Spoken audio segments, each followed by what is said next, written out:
नमस्कार विद्यार्थियों, मैं राजेश गुप्ता, सहायक आचार्य राजनीति विज्ञान, बाबू शोभाराम राजकीय कला महाविद्यालय अलवर। आज हम मिल के स्वतंत्रता संबंधी विचारों को जानने वाले हैं। J.S. मिल, जॉन स्टुअर्ट मिल। हम पूर्व के वीडियो में J.S. मिल के उपयोगितावादी संबंधी विचारों को जान चुके हैं। इस वीडियो में हम J.S. मिल का जो स्वतंत्रता संबंधी दर्शन है, स्वतंत्रता संबंधी जो विचार हैं, उनको हम जानने की कोशिश करेंगे। J.S. मिल ने जो अपने स्वतंत्रता संबंधी जो विचार हैं वो अपनी पुस्तक ऑन लिबर्टी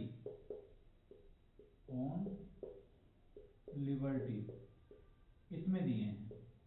ये पुस्तक है उनकी, उसमें उन्होंने अपने स्वतंत्रता संबंधी विचार दिए हैं।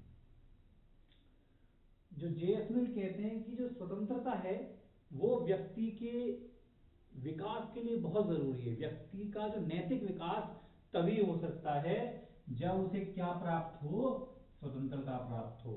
यदि उसे स्वतंत्रता प्राप्त नहीं है तो उसका नैतिक विकास संभव ही नहीं है। इसीलिए राज्य का भी कर्तव्य है कि वो व्यक्ति को नैतिक विकास के सारे अवसर दे, अर्थात उसे पूरी स्वतंत्रता के अवसर प्राप्त होने चाहिए। ऐसा मिल राज्य से कहता है। अर्थात राज्य को व्यक्ति के नैतिक विकास हेतु व्यक्ति को अधिकतम स्वतंत्रता उसे प्रदान की जानी चाहिए। मिल स्वतंत्रता के नकारात्मक स्वरूप का पक्षधर है। नकारात्मक स्वतंत्रता,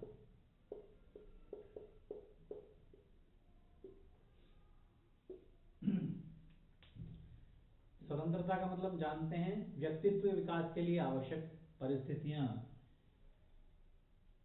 तो स्वतंत्रता दो अर्थ हमें देखने को मिलते हैं। स्वतंत्रता के हमें दो रूप देखने को मिलते हैं, एक नकारात्मक स्वतंत्रता, एक है सकारात्मक स्वतंत्रता।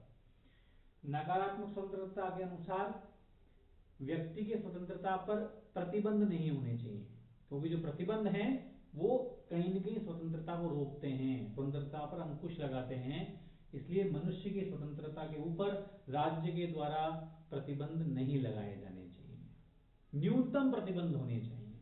ये क्या बोलता है नकारात्मक स्वतंत्रता। एक होती है सकारात्मक स्वतंत्रता, प्रतिबंध दोष नहीं है।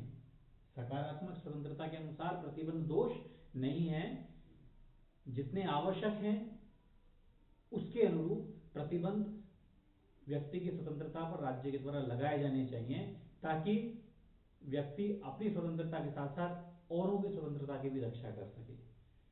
तो जो सकारात्मक स्वतंत्रता के जो समर्थक विचारक हैं वो प्रतिबंध को दोष नहीं मानते हैं, राज्य हित में उचित प्रतिबंध होने चाहिए।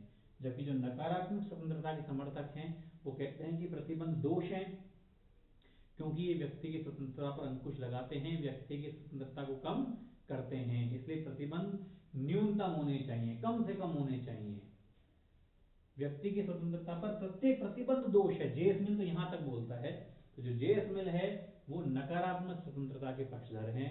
वो कहते हैं कि स्वतंत्रता के रूप में हर प्रतिबंध दोष है। व्यक्ति की स्वतंत्रता पर यदि हम कोई प्रतिबंध लगाते हैं तो व्यक्ति की स्वतंत्रता को कम करता है, इसलिए व्यक्ति की स्वतंत्रता पर कोई प्रतिबंध नहीं होना चाहिए। नकारात्मक स्वतंत्रता के समर्थक हैं वो कौन है? J.S. मिल। न्यूनतम प्रतिबंध राज्य के द्वारा लगाए जाने चाहिए। J.S. मिल बोलता है कि जो स्वतंत्रता पर जो रोक है वो राज्य हो सकता है कुछ मात्रा में लगाए। कानून, यदि राज्य कानून बनाएगा तो कानून बनाने से क्या होगा, व्यक्ति की स्वतंत्रता पर रोक लगेगी, उस पर अंकुश लगेगा, उसका जो क्षेत्र है वो कम हो जाएगा। लेकिन J.S. मिल बोलता है कि व्यक्ति की स्वतंत्रता का जो अतिक्रमण है वो राज्य उतना नहीं करता जितना कौन करता है? बहुमत।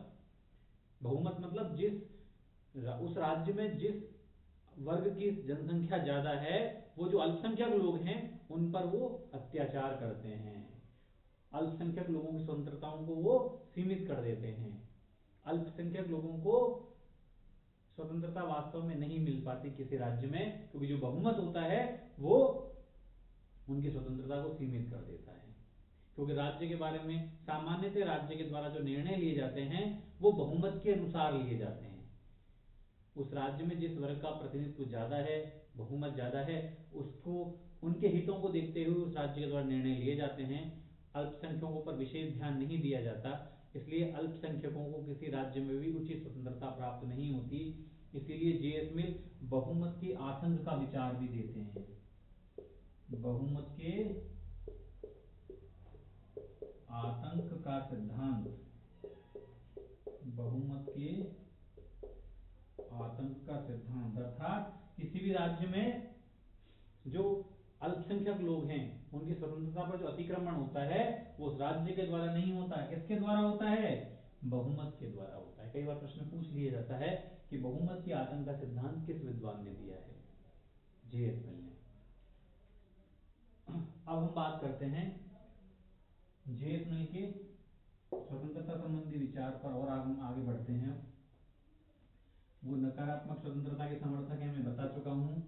उन्होंने स्वतंत्रता के दो प्रकार बताए हैं जे.एस. मिल ने। एक तो होता है विचारों की स्वतंत्रता, विचारों की स्वतंत्रता फर्स्ट है उनका, और दूसरा है उनकी कार्यों की स्वतंत्रता, कार्यों की स्वतंत्रता। सबसे पहले जानते हैं जो स्वतंत्रता का जो पहला पक्ष बताया उन्होंने, विचारों की स्वतंत्रता, इससे उनका क्या तात्पर्य है? विचारों की स्वतंत्रता, विचार स्वातंत्र,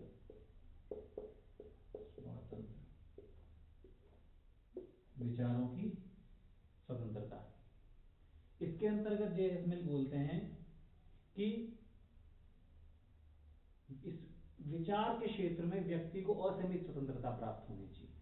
राज्य के द्वारा व्यक्ति के विचार की स्वतंत्रता के ऊपर कोई भी प्रतिबंध नहीं लगाया जाना चाहिए। इस क्षेत्र में, विचारों के क्षेत्र में व्यक्ति को असीमित स्वतंत्रता प्राप्त होनी चाहिए।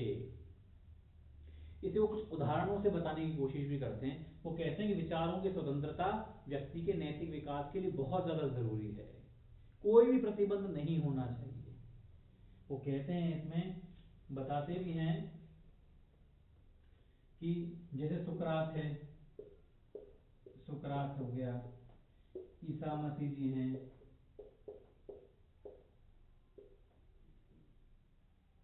यदि इनको नहीं मारा गया होता तो ये अपने विचारों से पूरे विश्व को और ज्यादा लाभान्वित कर सकते थे। तो इनके विचारों की जरूरत पूरे विश्व को थी, लेकिन इनको जो जो कट्टर शासक है उनके द्वारा इनको मार दिया गया। तो विचारों की स्वतंत्रता के लिए उस व्यक्ति के विचारों को जानना जरूरी है। यदि ये और जीवित होते और लंबे समय तक जीवित रहते तो इनके विचारों का लाभ हमें और अधिक प्राप्त हो सकता था। दूसरी बात वो बोलते हैं, कोई भी व्यक्ति पूर्ण ज्ञान का दावा नहीं कर सकता, पूर्ण ज्ञान का दावा वो नहीं कर सकता। कोई भी व्यक्ति हो, कोई भी व्यक्ति कहे मैं सत्य को पूरी तरीके से जानता हूं, नहीं, गलत है। ऐसा जे.एस. मिल बोलते हैं। वो कहते हैं कि पूर्ण सत्य का जो ज्ञान है, पूर्ण सत्य का जो पता है, वो हमें विचार विमर्श से ही लग सकता है। किससे लग सकता है? विचार विमर्श से ही। और विचार विमर्श के लिए क्या जरूरी है? उसको क्या स्वतंत्रता दिया जाए? विचारों की स्वतंत्रता उस व्यक्ति को प्रदान की जाए। विचारों की स्वतंत्रता दी जाएगी तभी विचार विमर्श सही तरीके से हो पाएगा और तभी पूर्ण ज्ञान तक हम पहुंच पाएंगे। तीसरी बात, जे.एस. मिल बहुत इंपॉर्टेंट बात बोल देता है, कई आलोचनाएं भी की है कई विद्वानों ने उनकी इन बात पर, कि 10 में से 9 संख्या गलत हो सकते हैं, 10 में से 9 संख्या गलत हो सकते हैं, लेकिन एक संख्या के जो विचार हैं वो पूरे समाज के लिए उतने लाभदायक हो सकते हैं जितने किसी अन्य सामान्य व्यक्ति के भी नहीं हो सकते। इस आधार पर जे.एस. मिल बोलते हैं कि संख्या और यदि कोई पागल हैं, उनको भी असीमित स्वतंत्रता प्राप्त होनी चाहिए। असीमित स्वतंत्रता, वो इन लोगों को भी असीमित स्वतंत्रता देना चाहते हैं, संघीय को, पागलों को। वो कहते हैं कि एक संघ या एक पागल भी समाज के लिए बहुत लाभदायक सिद्ध हो सकता है, इनकी हुई स्वतंत्रता पर कोई रोक नहीं लगाई जानी चाहिए। इसके पक्ष में वो तर्क भी देते हैं कि रूसो है, गैलीलियो है, इनको अपने जमाने में काफी संघी कहा जाता था, लेकिन ये इनके विचार हैं वो समाज के लिए बहुत ज्यादा लाभदायक सिद्ध हुए, इसलिए संघी और पागलों को भी असीमित स्वतंत्रता दिए जाने के मिल समर्थन करते हैं। वो कहते हैं कि हर व्यक्ति को विचारों की पूरी आजादी होनी चाहिए, उसकी विचार पर कोई नियंत्रण, कोई अंकुश नहीं होना चाहिए। वो जेएफ मिल यहां तक बोल देते हैं कि यदि कोई व्यक्ति सभ्यता के विरुद्ध बोले, समाज की जो सभ्यता है उसके विरुद्ध बोलने की कोशिश करे, तब भी उसे चुप नहीं कराया जाना चाहिए। क्यों? तो कहीं न कहीं वो उसके विचारों की स्वतंत्रता को सीमित करते हैं। इसलिए विचारों की स्वतंत्रता के क्षेत्र में जेएफ मिल हर व्यक्ति को पूर्ण स्वतंत्रता देना चाहते हैं।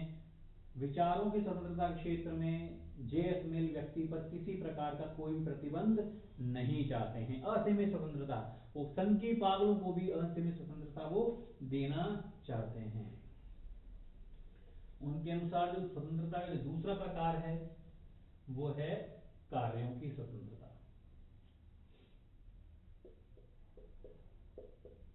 कार्यों की स्वतंत्रता, विचारों की स्वतंत्रता में तो वो असीमित स्वतंत्रता देना चाहते हैं, लेकिन कार्यों की स्वतंत्रता को, कार्यों को दो भागों में बांटा है।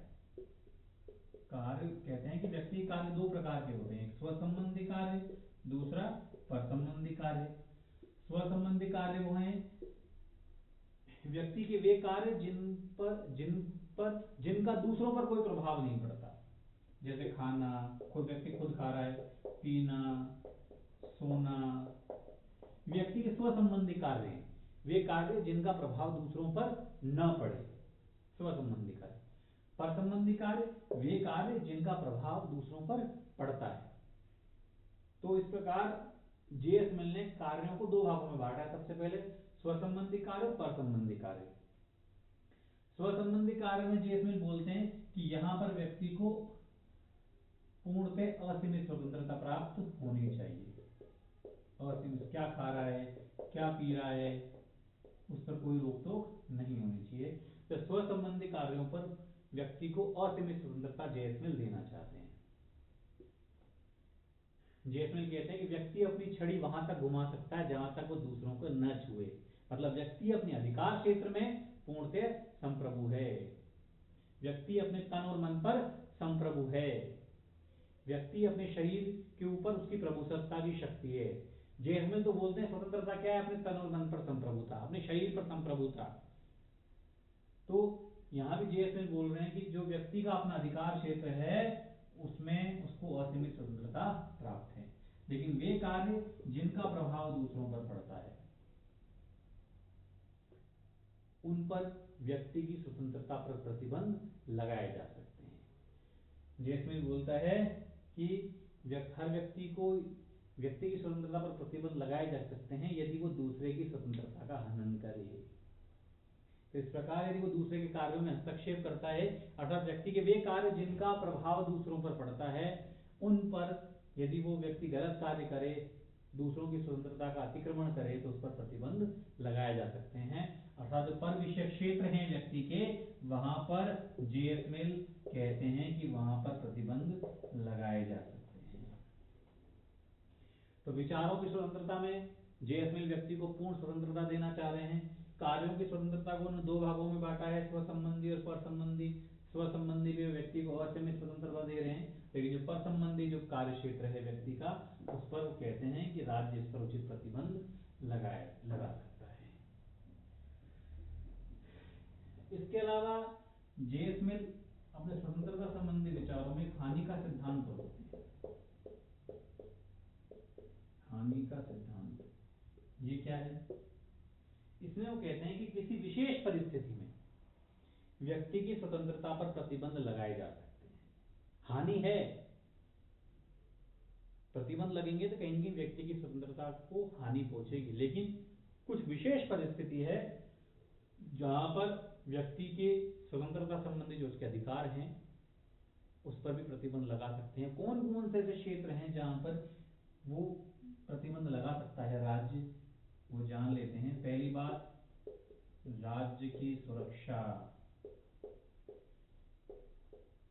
कोई बाहरी आक्रमण हो गया, किसी ने कर दिया, तो उस समय राज्य की सुरक्षा को देखते हुए वो व्यक्ति की स्वतंत्रता पर प्रतिबंध लगाए जा सकते हैं वहां। दूसरा, कर्तव्य पालन। कोई सैनिक है, सीमा की सुरक्षा कर रहा है, वहां पर स्वतंत्रता पर प्रतिबंध लगाए जा सकते हैं। यदि उसकी स्वतंत्रता पर प्रतिबंध नहीं होगा तो शत्रु देश के किसी सैनिक को कोई सूचना दे सकता है। इसलिए कर्तव्य पालन को देखते हुए स्वतंत्रता पर प्रतिबंध उचित है। तीसरा, वो व्यक्ति दूसरे की स्वतंत्रता में हस्तक्षेप करने की कोशिश करे। दूसरे की स्वतंत्रता में हस्तक्षेप या व्यक्ति की कोई जीवन सुरक्षा का कोई मुद्दा है, कोई मसला है, कोई मामला है, तब वहां पर प्रतिबंध लगाए जा सकते हैं। जैसे जेएसएल बोलते भी हैं, कोई एक पुल टूटने वाला है और कोई व्यक्ति उस पर चढ़ रहा है, वो जिद करता है मैं तो पुल के ऊपर से जाऊंगा, तब उसके जीवन की सुरक्षा को देखते हुए उसकी इस स्वतंत्रता को कम किया जा सकता है, उसे उस पुल पर जाने से रोका जा सकता है।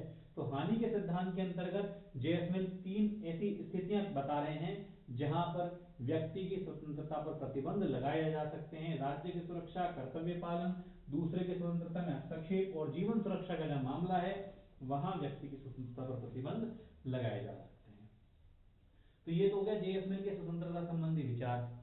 लेकिन कुछ विद्वानों ने इनकी आलोचनाएं की है। इसमें सबसे बड़ा जो नाम नजर आता है हमें वो है बारकर का। राजनीति विज्ञान के बहुत बड़े विद्वान रहे हैं ये। बारकर ने जेएसएल के जो स्वतंत्रता संबंधी विचार हैं उनके बारे में कहा है कि जो जेएसएल है खोखली स्वतंत्रता के पक्षधर हैं। खोखली स्वतंत्रता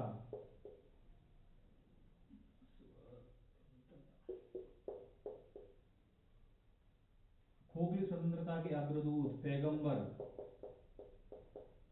अमूर्त व्यक्तिवाद के प्रणेता, ये किसमें नजर आ रहा है? जेएसएल में, ऐसा बारकर ने कहा है। क्यों कहा कि जेएसएल में खोखली स्वतंत्रता के विचार नजर आ रहे हैं? क्योंकि बारकर बोलते हैं कि स्वतंत्रता में अधिकार निहित हैं, बिना अधिकारों के स्वतंत्रता नहीं हो सकती। हमें हमारे अधिकारों के बारे में जब जानकारी नहीं होगी तो हम स्वतंत्रता की बात कैसे करेंगे? लेकिन जेएसएल केवल स्वतंत्रता की बात कर रहे हैं, वो अधिकारों की बात नहीं कर रहे हैं। इसलिए बारकर ने उनको खोखली स्वतंत्रता और अमूर्त व्यक्तिवाद का प्रणेता कहा है। इसके अलावा हम दूसरी भी आलोचनाओं की बात करें तो दूसरी वो केवल किसकी बात कर रहे हैं? नकारात्मक स्वतंत्रता की। हर प्रतिबंध का विरोध कर रहे हैं, प्रतिबंध नहीं होना चाहिए। लेकिन वास्तव में आज के यदि हम समय की बात करें तो उचित प्रतिबंध होने चाहिए। यदि उचित प्रतिबंध नहीं होंगे तो स्वतंत्रता न होकर स्वच्छंदता हो जाती है, और जो स्वच्छंदता है वो केवल पशुओं के व्यवहार में ही काम करती है। सभ्य समाज के अपने प्रतिबंध होते हैं, इसलिए सभ्य समाज में उचित प्रतिबंध होने चाहिए। इसलिए जो जेएसएल है वो पूर्णतः जो नकारात्मक स्वतंत्रता का समर्थन कर रहे हैं, प्रतिबंध का पूर्णतः विरोध कर रहे हैं। तो सकारात्मक दृष्टिकोण सारा सकारात्मक जो स्वतंत्रता है उसके दृष्टिकोण से यदि हम बात करें तो ये जो जेएसएल की जो परिभाषा है उसे उचित नहीं कहा जा सकता। तीसरी हम बात करें वो किनको स्वतंत्रता देना चाह रहे हैं विचारों की? संघ के जो पागल लोग हैं उनको वो असीमित स्वतंत्रता देना चाह रहे हैं। यदि हम व्यवहारिक रूप से देखें तो इनको असीमित स्वतंत्रता देने का तात्पर्य यह है कि कहीं न कहीं स्वतंत्रता को समाप्त कर देना। संघी या पागल लोगों को असीमित स्वतंत्रता देना सही नहीं कहा जा सकता। सभ्य समाज के अपने प्रतिबंध होते हैं, उन प्रतिबंधों के अंतर्गत हर व्यक्ति को रहना उसमें आवश्यक है। इसलिए संघी और जो पागल जो लोग हैं उनको असीमित स्वतंत्रता देना उचित नहीं कहा जा सकता। तीसरी बात, चौथी बात, जेएसएल ने जो कार्यों की जो स्वतंत्रता है उसमें कार्यों को दो भागों में बांटा है, स्व और पर। वास्तव में देखा जाए तो व्यक्ति का जो हर कार्य ऐसा है कि उनको स्व और पर में नहीं बांट सकते। हर कार्य ऐसा है जिसका प्रभाव दूसरों पर पड़ता है। हम क्या खा रहे हैं, हम क्या पी रहे हैं, हम कैसे रह रहे हैं, समाज उसको देख रहा है, समाज उससे सीखता है। इसलिए व्यक्ति के कार्यों को जो दो भागों में जो बांटना है जेएस मिल के अनुसार, उनको किसी भी रूप में उचित नहीं माना जा सकता। ये विभाजन संभव ही नहीं है। तो इस प्रकार जो उन्होंने कार्यों को दो भागों में बांटा, उसे भी सही नहीं ठहराया जा सकता। तो जेएस मिल के स्वतंत्रता संबंधी विचारों में ये कुछ आक्षेप भी हैं। फिर भी इतने दोष हैं, इतनी कमियां विद्वानों ने बताई हैं, फिर भी जो जेएस मिल के स्वतंत्रता संबंधी विचार हैं वो हमारे लिए मूल्यवान हैं। स्वतंत्रता का पुजारी जेएस मिल को कहा जाता है। नकारात्मक स्वतंत्रता का उन्होंने विचार दिया, विचारों की असीमित स्वतंत्रता की उन्होंने बात की है। तो इस प्रकार जेएस मिल स्वतंत्रता के बहुत बड़े समर्थक के रूप में हमारे सामने नजर आते हैं। और ये स्वतंत्रता के दर्शन के लिए जो जेएस मिल का जो नाम है वो एक बहुत बड़ी देन है राजनीति विज्ञान को। उनके विचार राजनीति विज्ञान की दृष्टि से अत्यंत अमूल्य हैं।